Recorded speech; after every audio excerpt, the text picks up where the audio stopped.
दोस्तों, आपका fact take channel पर स्वागत है। तो आपके मन में भी तो जरूर कभी ना कभी यह आया होगा कि जो जूते आप पहनते हैं उसका किसने आविष्कार किया, कहाँ पर यह आविष्कार हुआ। तो इस वीडियो में हम उसी का उत्तर देने वाले हैं। यकीनन पैरों की सुरक्षा के लिए मनुष्य लाखों वर्षों से पृथ्वी पर रहते हैं। निश्चित रूप से यह कहना कठिन है कि जूते का आविष्कार कब, किसने और कैसे किया। निश्चित ही पथरीले जमीन पर चलने में चोट लगने के कारण या सर्दी गर्मी महसूस होने के कारण तकलीफ हुई होगी, इसके कारण जूते का आविष्कार हुआ होगा। इतिहास ने हर किस्म की विचित्र जूता देखा।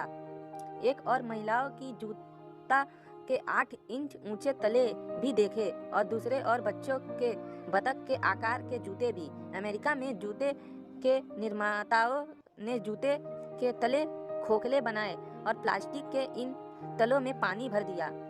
उसे पहनने वालों का लगता था कि वह पानी में चल रहे हैं। प्राचीन काल में ऋषियों को पैर में खड़ाऊ पहनना बताया गया है। यह लकड़ी की होती थी। इससे पैरों की कुछ रक्षा हो जाती थी, पर यह पूरी तरह से आरामदायक नहीं था। जब लोग शिकार खेलने या युद्ध के मैदान में जाते थे, अन्य अंगों की तरह पैरों की सुरक्षा का भी सवाल उठता था। तय एक लकड़ी होती थी जिसे मजबूती से बांध लिया जाता था ताकि वह लकड़ी तल में बीच में निकल न जाए। बाद में ठंड से बचाव के लिए देश में चमड़े के जूते बनाए गए जिसका तला भी होता था और वह चमड़ी का होता था। पहले जूते सादा होते थे। यूरोप में काफी समय बाद सादा जूते का रिवाज रहा।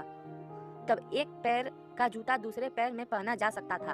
इधर भारत में अभिजात वर्ग में लोग सुंदर नाकशिरदार जूता पहनते थे।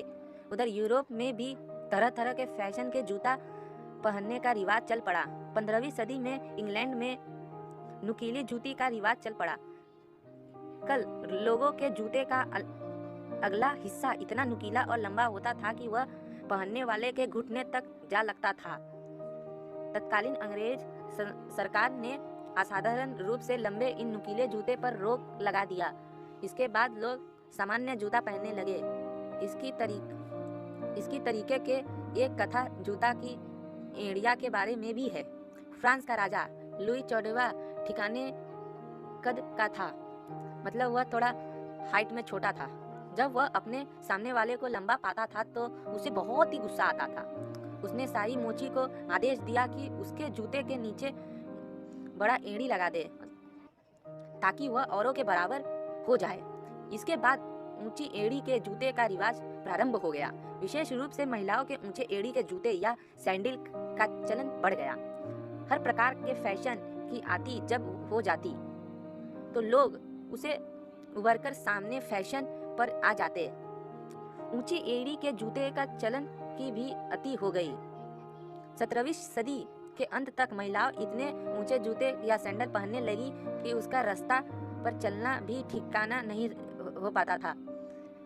कई तो गिर जाती। अंत कई चलने समय गिरने से बचने के लिए नौकरानी को साथ में चलाती थी। जब रूबल का आविष्कार हो गया तो जूते पर भी इसका असर पड़ा। पहले पहले ब्राजील वासी ने इसका गुणों के बारे में जाना। इन्होंने गीले रबर को अपने पैरों में चिपकाकर उसे सुखाना प्रारंभ कर दिया। इससे उन्हें चलने में आराम मिलता था। बाद में यूरोप के यात्री रूबल को अमेरिका से यूरोप ले गए। सन 1700 में जोसेफ प्रास्टिल ने रूबेल से पेंसिल का लिखा मिटाने में सफलता पाई।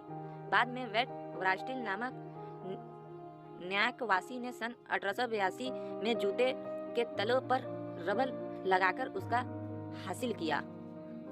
सन 1844 में चार्ल्स गॉर्डइनर ने रबर की वल्कनाइजेशन प्रक्रिया का आविष्कार किया और रबर को कपड़ों या जूते में इस्तेमाल करने का आसान तरीका बताया। सन 1868 में नए प्रकार के जूते बनाने लगे जिन्हें स्किन्स कहा जाता था। लोग इन्हें पहनकर टेनिस खेलते थे। यह इतना महंगे थे कि सिर्फ धनवान लोग ही खरीद सकते थे। धीरे धीरे इसका दाम कम हो जाते गए और नए नए रंगों के डिजाइनर जूता बाजार में आते गए। धीरे धीरे लोग की चाहत हुई कि मजबूत भी और मुलायम भी, ताकि पैरों पर जोर ना पड़े। लोग बेहतर तला बनाने में जुटे रहे। बिल बावरमैन ने अपने नाइकी शूज कारखाना में स्थित प्रयोगशाला में अनेक प्रकार के तले बनाए और उसका प्रयोग किया। एक दिन रविवार की सुबह वह नाश्ता कर रहे थे, तभी उसने वेफर आयरन देखा। काफी देर तक वह सोचते रहे। जब उसकी पत्नी चली गई तो उन्होंने कृत्रिम रूबेल और वेफर आयरन को जोड़ा। अगला ही दिन सोमवार था और उस दिन उन्होंने वेफर तला तैयार कर दिया, जो पहले से बेहतर था। जॉक्सिस कराने वाले लोग अगले साल लाई के वेफर जूते पहनना कर जाने लगे। जब लोग ने अमेरिका अंतरिक्ष या चंद्रमा पर चलते हुए देखा तो उन्हें लगा कि यह तो कंगारू की तरह उछल रहे हैं। लोग की इच्छा देख कर एक जूते कंपनी कंगारू नामक ब्रांड के जूते तैयार कर दिया। इन्हें पहनकर उछलना आसान हो गया।